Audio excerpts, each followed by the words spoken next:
So we're in here. This is Trump and the GE, and this is the 4 ways Trump will attack Kamala on Tuesday.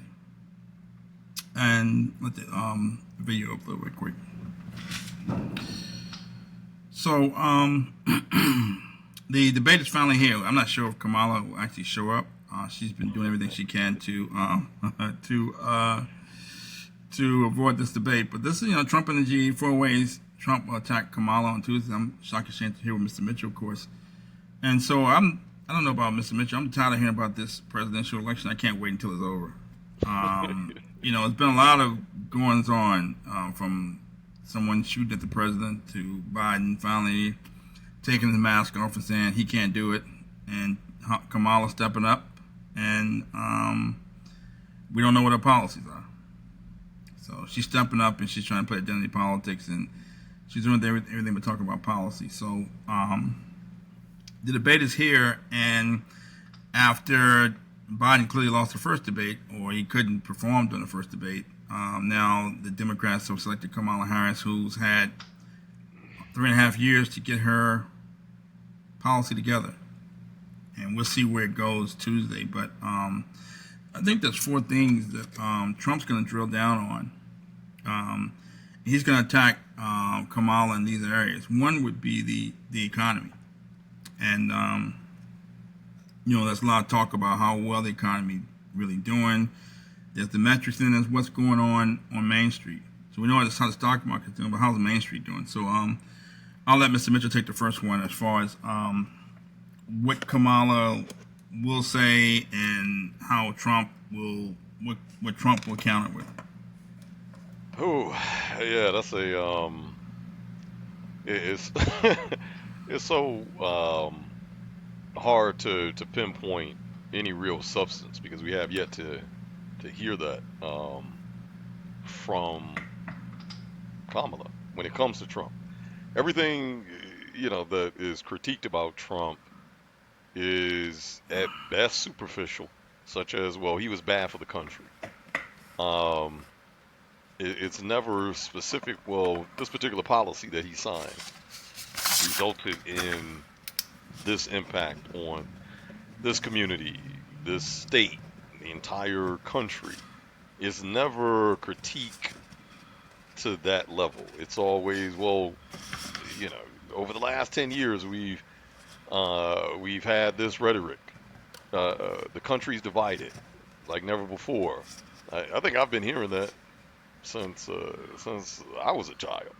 The country, like, it seems like every year the country gets more and more divided every 4 years, which may be true. I'm not saying it's not true, but it is a go-to phrase that almost seems like one of those throwaway phrases that whether you're cynical, no matter what party line you lean towards, ideology, is one of those kind of general malaise that anybody can shrug a yes to. Sure, yeah, we are divided. Yeah, there's a truth. So I actually don't know what she's going to ping him on, other than the investigation, other hitting, the fact that he's facing he faced indictments, which honestly I don't think will play very well, especially since there are so many voters. So many formerly incarcerated individuals, some that have their voting rights restored, some that I think there's about don't quote me, I believe there's about 4 or 5 states that do not restore voting rights back under any circumstances. But collectively, I think there's close to 40, I think it's like 37, 38 states that do restore voting rights,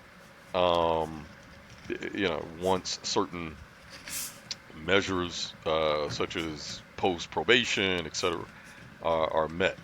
So I think if she went to that angle and tried to criminalize him and point to his criminal record, etc., I actually don't think that it will play very well. Um, in terms of critiquing his actual presidency beyond Mueller investigation, beyond Russiagate. Um, I think there's probably very little there that she can attack without setting herself up for a counterattack, right? Because when the Biden administration came in, as we've talked about many times on here, um, we probably would both be dead if somebody held a gun to our heads and said, tell us what Biden is running on. Uh, You're gonna have to pull the trigger because I don't know. I don't beat Trump. Like that was it. Vote blue no matter who. Like I couldn't tell you what he was actually running on. So other than beat Trump, okay, you beat Trump, perfect. Um, your handling of COVID, if we're doing an apples to apples, the although you inherited the economy, but at the same time, critiquing the economy under Trump sets you up for an easy counterpunch. It's a punch that Mayweather would take all day long, right? Because he's gonna pop you right on your chin, right? And say, "Well, your economy was worse under the Biden administration as VP. Gas prices were higher, food prices were higher, mortgage rates were higher, default rates were increased, credit card default rates were increased, credit card utilization rates were increased." Commercial real estate default rates skyrocketed under your administration. So pretty much every metric that the American population can see, touch, and feel when it comes to what does it mean when we talk about the economy. Well, it means my gas bill, my groceries, my child care cost. Each one of those metrics have gone up under the Biden administration. Obviously we're not so naive that we're solely placing that on the shoulders of the Biden administration. But my point is, it just sets you up for an easy counter to Mm-hmm. critique the economy under the Trump administration. Um, I guess maybe the stock market, Trump touted, stock market is doing better than ever under my administration. And the stock S&P did peak at the time when Trump was in office, but granted, we've since blown through those highs and created at least 12 new highs since since Trump has been out of office and the Biden administration has been in office. I think genuinely that's the only really the only area, um, even the certainly the handling of the troops, um, going to his foreign policy, so going to war with particular nations. We didn't go to war, or at least any open wars. Certainly some proxy ones, etc. But under the Biden administration, there was more military activity. Um, you know, there were more trade wars. Started a trade war with China. Um, an entire genocide is happening that the Biden administration is helping to fund. Um, so I'm not really. I genuinely am kind of confounded as to where Kamala would land a punch that doesn't open herself up to a worse counter Mm-hmm. punch. Yeah. Okay. Trump's gonna nail this. He's gonna talk about how great the economy was during his regime. It was characterized by a trade war with China. Who would have thought that we could have a trade war with China and the economy wouldn't sink? He talked about China stealing intellectual property from big tech companies, and tech is one of the big drivers of the economy. So I thought he won kudos for that. he was exactly right on that issue. But who would have thought that someone could take on China? Because Obama backed down from China. Yeah. He blinked at China, and Trump took on China with a trade war, and the economy still didn't sink. There experienced serious headwinds, but it didn't sink. So, and he was right.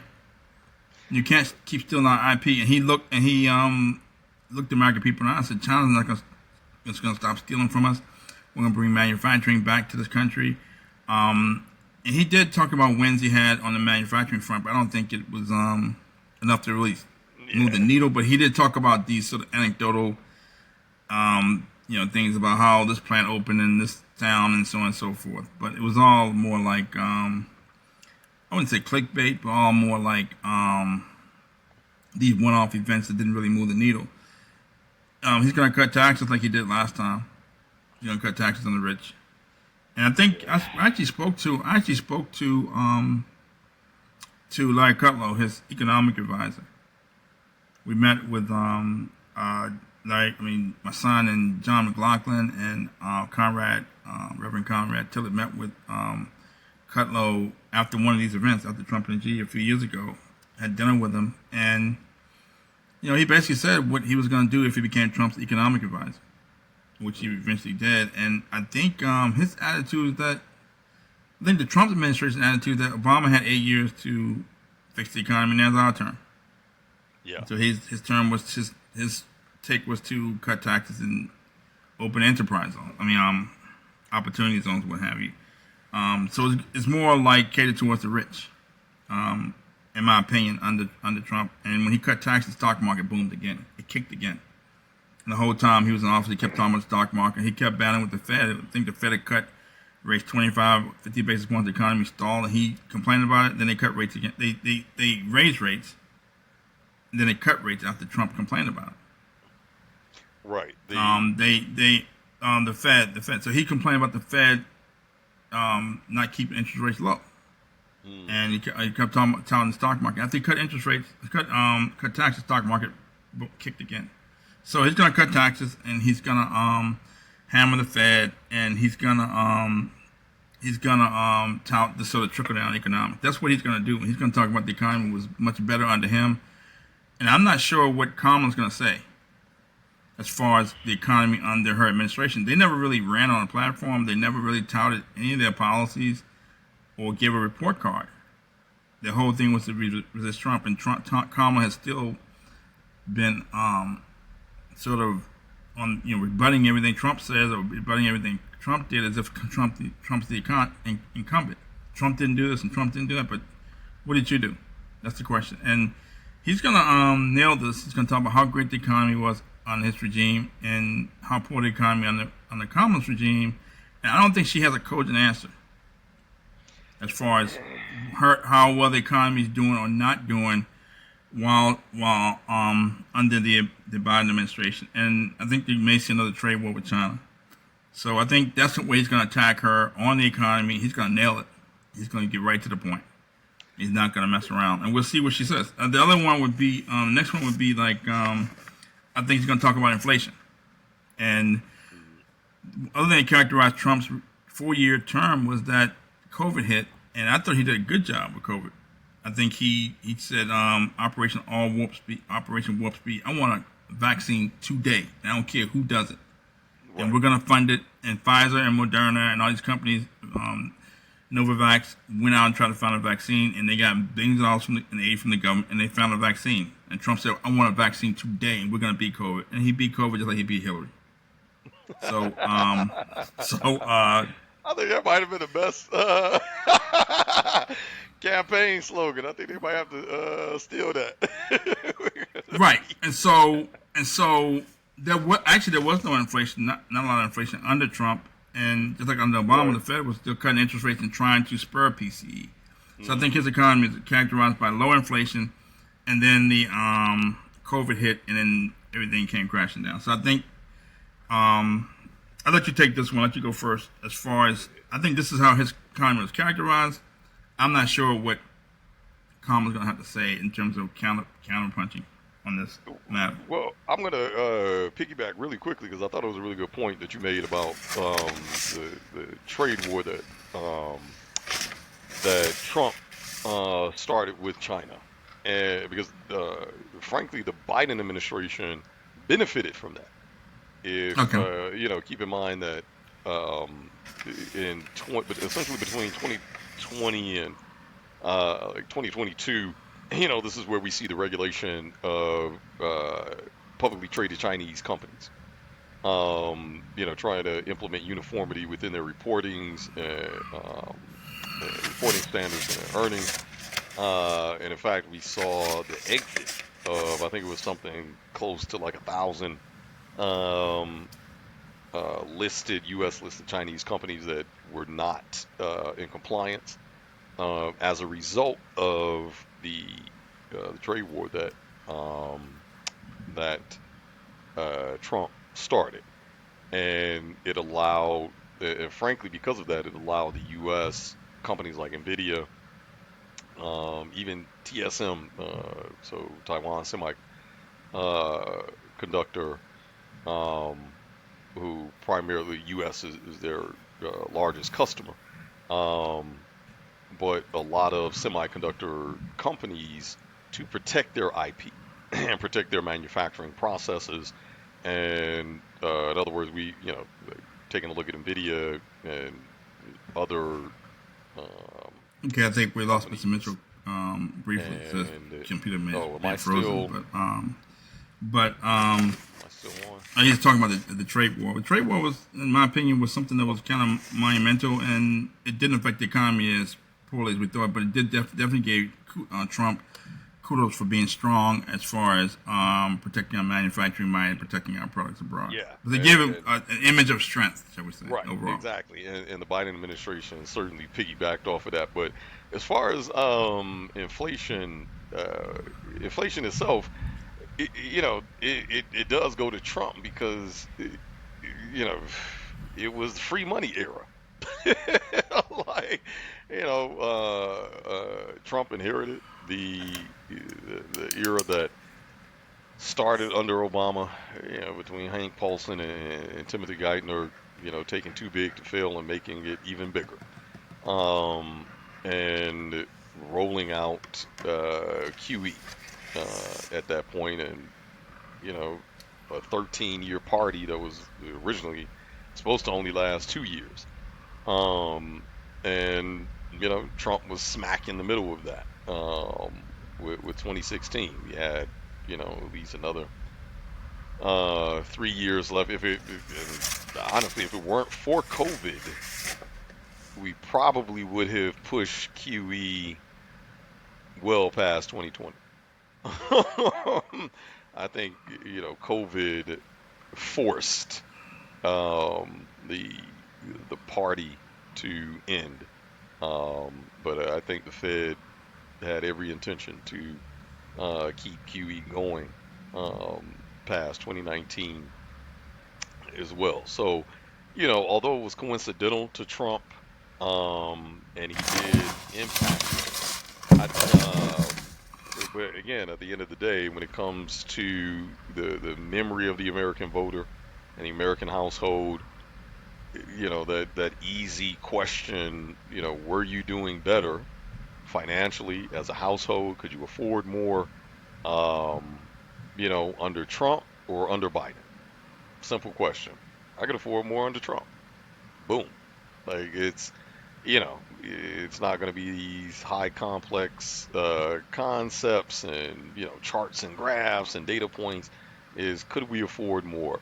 And frankly, and again, it really has very little to do with both Trump or Biden, and everything to do with the Fed's crappy monetary policy over the last 13 years. But as we pointed out on other shows, just in 2018, 2019, an individual or a family making $70,000 a year, in order to afford the exact same $70,000 lifestyle without any changes to that lifestyle, fast forward to 2022, that same $70,000 lifestyle will now cost you $123,000. Like, that is the real felt rate and impact of really both not only inflation but more so corporate price gouging. That we've stood on soapboxes again and again and again, and have talked about this corporate price gouging since the beginning, before inflation um, uh, began shooting through the roof as a result of COVID. Um, one prime example of that is when you look at the cost of shipping um, a what am I blanking on, the shipping containers. Cost of a shipping container, to travel from Australia to the U.S. Prior to 2020, prior to COVID, no matter whether it was empty or full, that shipping container ran you almost $5,000. I believe it was like 46 and some change, to ship it from Australia to the U.S. After COVID, that same shipping container costs you over $16,000. You That is talking about not a. immediately? You talking about immediately after COVID or It was recently? in 2020. No, in Okay. 2020. That shipping, Okay, no problem. when they locked up the shipping routes, everything halted. Shipping container, just the shipping container, cost you over $16,000. That's not inflation alone. In fact, when you paint that picture, inflation had very little to do with that, and corporate greed had the lion's share of that. So, prices didn't immediately come down that drastically. We've only really started experiencing stabilization, I would say, this year. So, you know, whether the American voter will view the impact of inflation as a combination of inflation and corporate greed, I doubt it. But the conclusion is going to be the same. I could afford more in 2016 than in the last 4 years. And I think that's the way most families are going to look at it. And they're not going to be wrong, even if the reasons that they're not wrong are wrong. You know what I I mean? got you. Like, I got you. yeah, But that's politics, though. It's right, politics. It just so happens that the effects of all this money printing and these oligarchs controlling several markets, and now they can manipulate prices, is falling on the Biden administration. So happening, the timing is happening now, and it falls on whatever administration's in office. So, right, right. um, and I have an uncle who chewed my ear off yesterday about Kamala and why she should be president. But I told him that you do a better job of making her case than she does. Mm, And she doesn't speak very clearly, and she acts like a sophist, and that she engages in sophistry where she wants to attack Trump's positions, but never tells her position. She never says anything that anyone can attack, right, which means she doesn't say anything at all. So she never. It just so happens that this economy that she has, she's not going to tell you that a lot of the reasons we're in the situation is because of all the money printed during the Obama administration. That's her problem, you know. right, right. And so now you have runaway prices. Some of it was price gouging after COVID, which happened on during her watch, during Biden's watch. You can't blame Trump. Well, he was a slow start in reacting to COVID. And then now you're in office. You want to resist Trump. You resisted Trump. Now you're in office. And then you can't. Yep. You can. Someone can say you had a slow reaction to the price gouging by these oligarchs. And so not only will people um, perceive that prices were lower under Trump, he's going to point it out. He's probably going to point out the cost of cornflakes, the cost of gasoline, and the prices. I mean, I go to the grocery store. It seems like there's no math involved. Just prices going up because they're going up. The price of eggs, the prices of things that we need, gasoline, clothes. He's going to point out consumer prices going through the roof under Kamala's and Biden's administration. And those are the facts. He said Yeah. they're much higher under her than him, and she can't do anything about it. Either she can't or won't do anything about it. And that resonates with a lot of people. And we always know that the consumer is vulnerable. The consumer's been vulnerable for a while now. It's kind of like chickens coming home to roost because consumer spending is about 2/3 of the economy. If the consumer weakens, there goes the economy. And I think executives from Dollar Tree basically said, Dollar General basically said that that a lot of their high value customers are spending less now at their stores. So that could be a barometer. Trump's going to point out that inflation was much higher under Kamala than him. He's going to actually show you the prices, and he's going to nail that point. And Kamala has to have a response. And I think this would be difficult to get around. So the next thing would be on the border. And it's funny because Trump was talking about building a border wall 4 years ago. I mean, when he became president back in 2016, when he was running for president, we thought it was the funniest thing. You gonna build a border wall? Yeah. And he actually did it. Well, he started it. Pay for it. He started it, and now we're talking about the border. Everybody's talking about the border, and it's gotten worse under Biden administration. And I think people are saying that he's imported tens of millions of, 10 million or more, 15, 17 million migrants into the country. So he made it worse. And the Democratic Party clearly was trying to find voters. And now you have a lot of blacks in Chicago, the first ones to point out how it was affecting them personally. You're giving benefits to these people, that you're giving benefits to migrants that you won't give to us. So I'm going to show a clip from, can't think of the lady's name. She used to be on Aaron Burnett talking about the border and Kamala's position on the border. So I'm going to try to share my screen.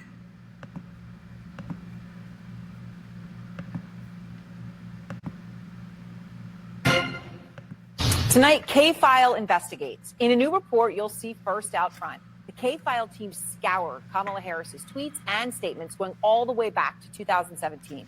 And what they found was more than 50 instances of Harris slamming Trump's border wall. But now, new Harris campaign ads actually showcase that very wall.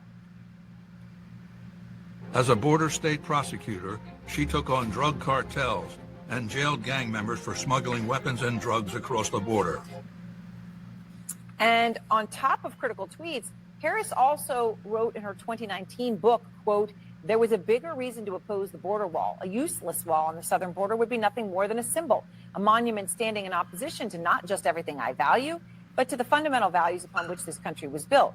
How could I vote to build what would be little more than a monument designed to send the cold, hard message, keep out?" Well, K-File's Andrew Kaczynski joins me now. So, Andrew, I mean, you all have gone through, scoured an incredible amount of material.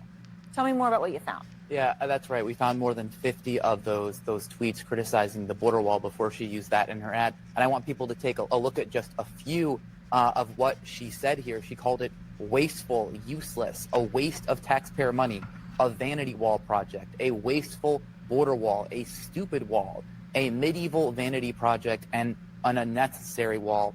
And those are really just, there were more of this, was like 10 or like 50. But there was really a lot of this was the common refrain during the campaign. You read that quote where she said it was against everything that not only she stood for, everything America stood for, and she brought this up a lot. Take a listen to just one instance of that in 2019.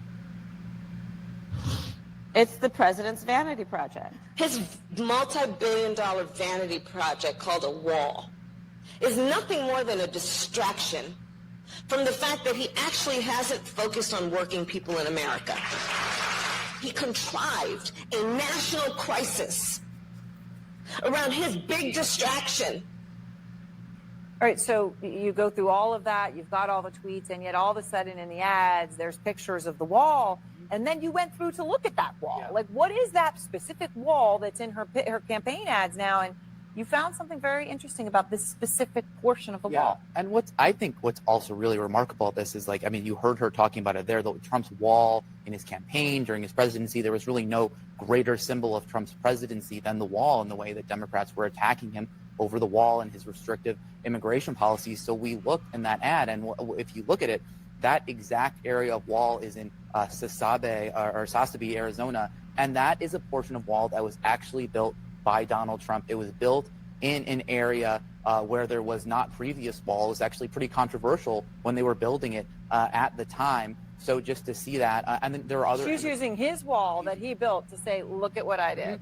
Basically. And the other images of the wall, we weren't able to pinpoint, but there's telltale signs that was a Trump wall because there's an anti-climbing plate on top that became popularized during the Trump years. It's really incredible.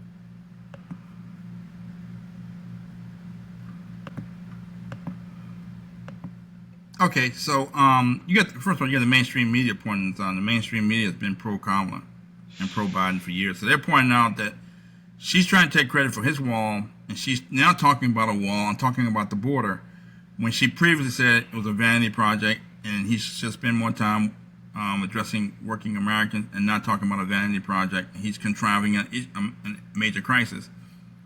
He put focus on the wall and immigration.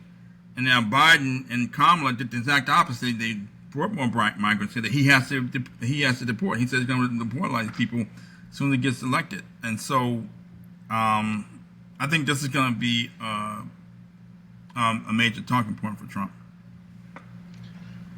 Yeah, it's almost wild to see, because at this point there's a clear demarcation in the sand of who CNN is as a liberal media outlet, who Fox News is as a conservative media outlet. So to see CNN, pointing out the hypocrisy from, otherwise their own candidate, right? Their own liberal sister in arms, so to speak. It's, you almost have to check to make sure you're watching the right channel. Like, wait, this says CNN, right? Well, CNN has clearly hit rock bottom, and they're going to say they probably did a seance with Walter Cronkite or somebody said, this is what you guys need to do. You need to report some real facts and real news. Right. So, kudos to CNN for pointing out that hypocrisy, and I certainly remember the sentiment around when Trump was first announcing the wall and effectively warning people. He was called xenophobic, racist, etc., because he was saying that we do need a wall to keep these people out. They're going to come into our country. They're going to, believe even, commit crimes and violent crimes, etc. Take up resources from the American people. And ultimately, he was right. Now, how did he see that far down the line? I don't think Trump is Nostradamus.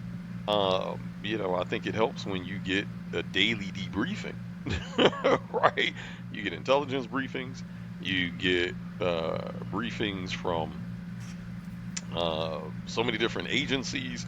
So in other words, you get a global view of what's happening within the country, and so to essentially act on that. Sometimes the information, I'm certain, that the president gets access to and debriefed on is ahead of the American public, meaning, it is off of the American public's radar. It seems like a non-issue, right? Because when you're ahead of your time, it's like, oh, we're not paying attention to this thing's not relevant, and that's largely how we treated it. And yet, we're here, even in New York. Blew my mind that I'm seeing headlines that read like clickbait that undocumented immigrants that were shipped to New York or just in New York City as a result of that influx that came, that specifically DeSantis started busing up north from Florida to states like New York, New Hampshire, and others. And we had a large influx of those people. And then we're all of a sudden reading that these people are getting benefits And it's like, wait a minute, what do you mean these people are getting benefits? And not just not just $50, $100. These people were getting thousands of dollars a month in some cases. The max was supposed to be, I believe, $1,000 a month, but they could re-up on the cars, and there wasn't a particular limit in terms of when the re-up would happen within the month. So there were cases where some families, etc., are literally receiving thousands of dollars of benefits. Meanwhile, at that point, and I believe still now, New York still has the largest homeless population in the country.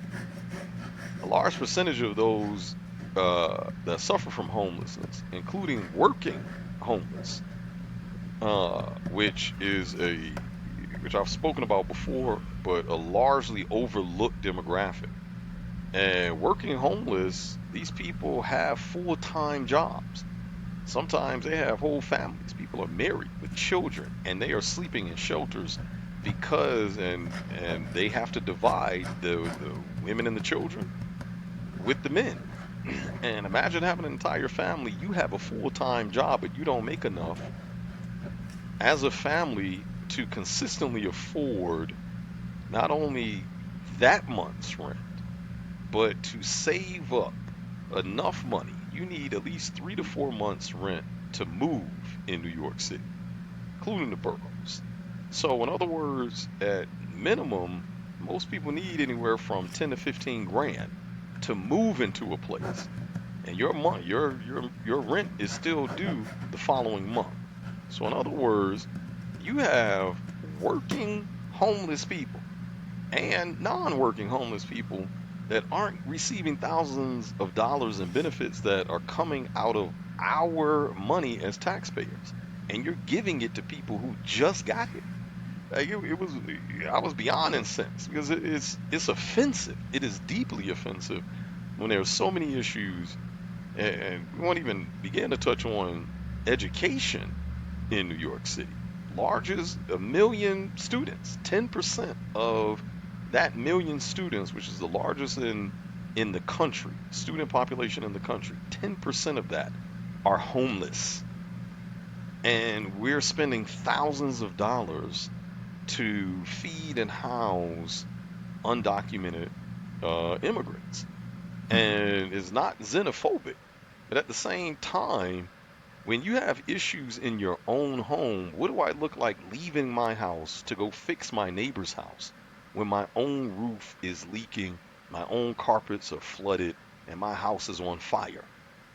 And that's primarily the issue that we're looking at, and that was under the Biden administration's watch.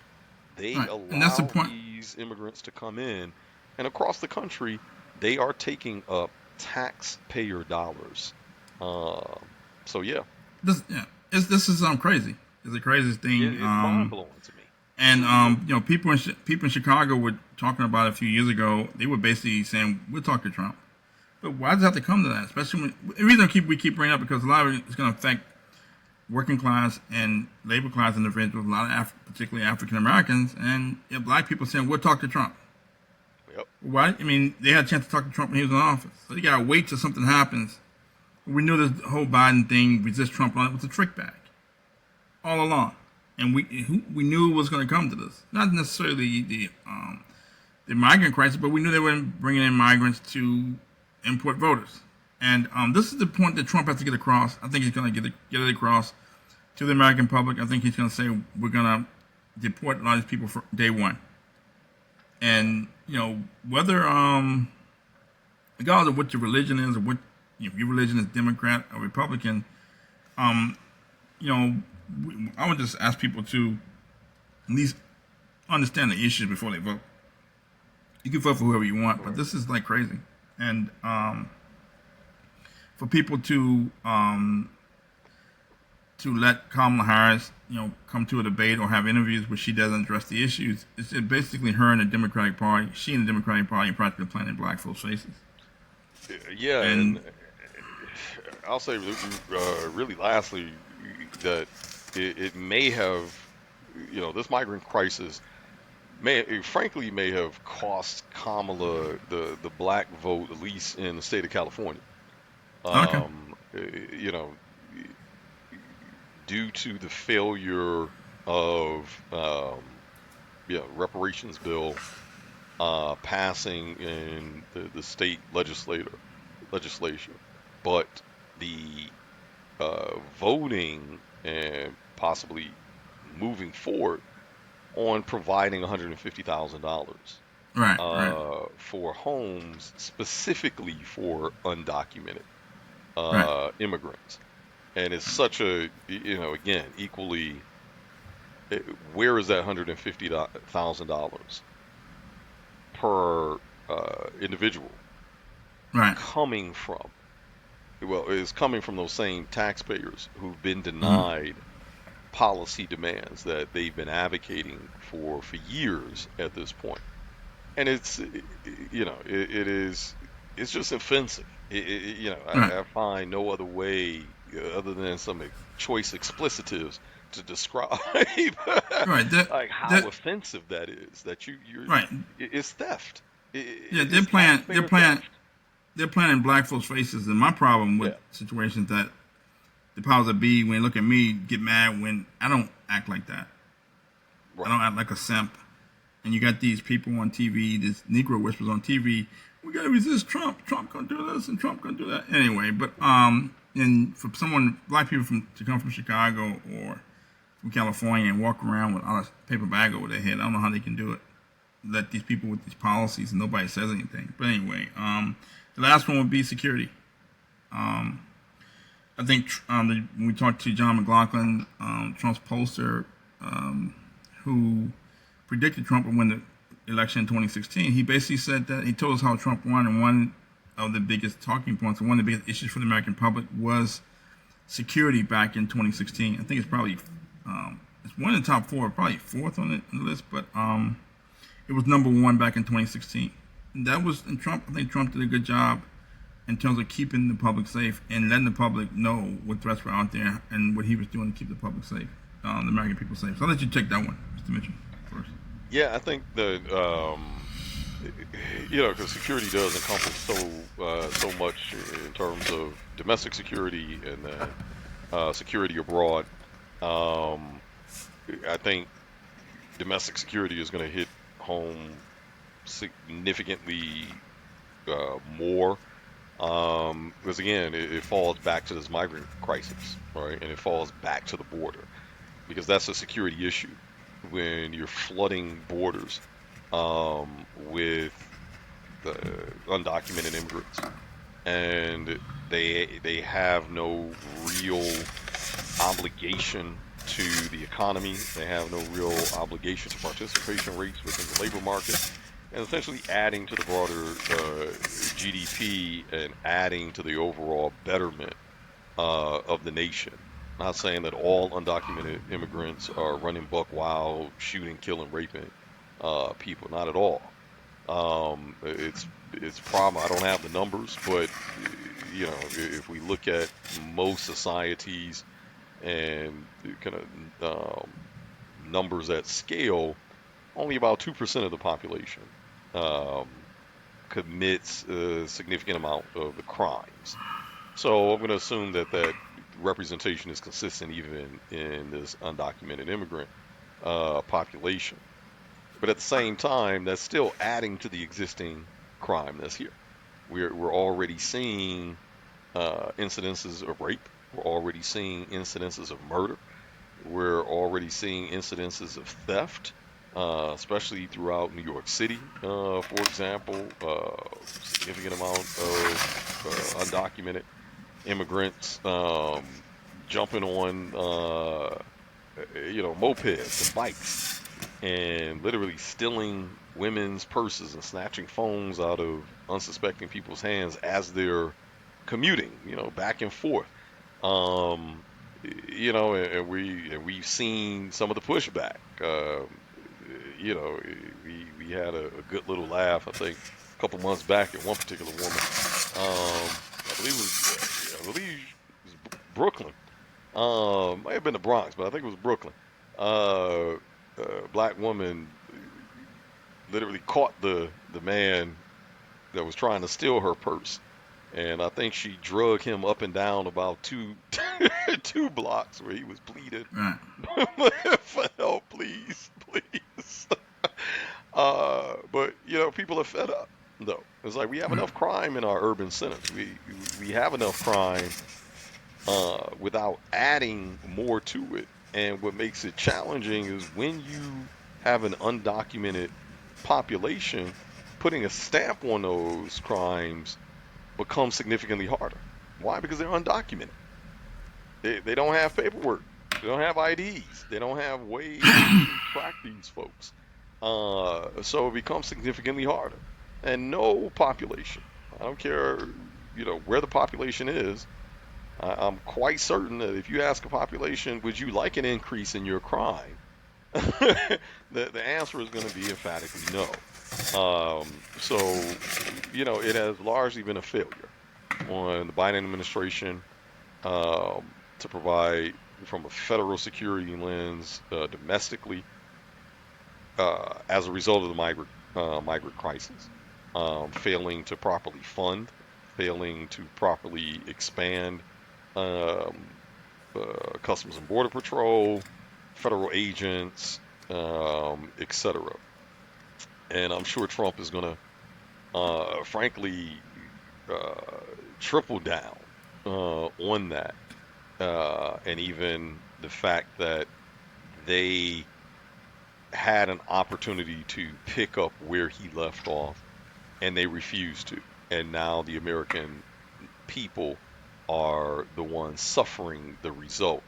Um, Hopefully, like, I think a home run would be if he's able to articulate that point about security and literally bring it right back to the impact on the American economy, prices people are Okay. paying, etc., to really drive the connection and kind of force folks to connect those dots, that these are not these things, although we're talking about them in silos, but in reality they're all connected.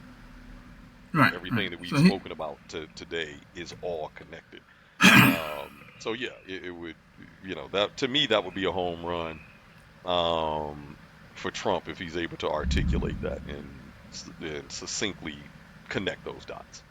yeah, he's going to say that countries are basically letting their convicts out and come to the U.S., letting people out of insane asylums in the droves. And why should we allow that? Why should we're not accepting the Albert Einsteins or the John Maynard Keynes over here, or PhDs? We're accepting convicts and people who are crazy, and they're terrorizing neighborhoods. They haven't, they will. And why is that allowed? And this is crazy. He's gonna talk about Russia attacked Ukraine. That didn't happen when he was in office. It's not going to happen when he returns to office. You saw the back and forth with Rocket Boy when North Korea was firing missiles. He shut that down. And then you saw now you have the skirmishes in Gaza and in the Middle East and Israel. He said that didn't happen when I was in office. It was all happening under the Biden administration, and the country is a lot less safe under Biden and Kamala Harris. I mean, could you imagine Kamala cackling?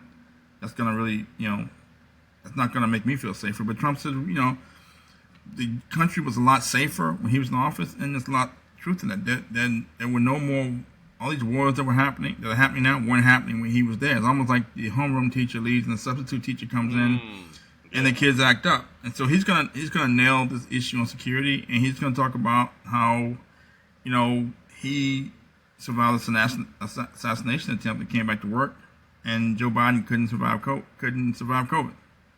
So he's gonna say he's a pillar of strength, and he's gonna keep the country safe like he did when he was in office. And I'm not sure Kamala's gonna have a comeback to that. He's gonna nail the issue about the U.S. less safe under the Biden administration. Russia attacked Ukraine, Gaza. Hamas and Israel's going at it in the Middle East, and then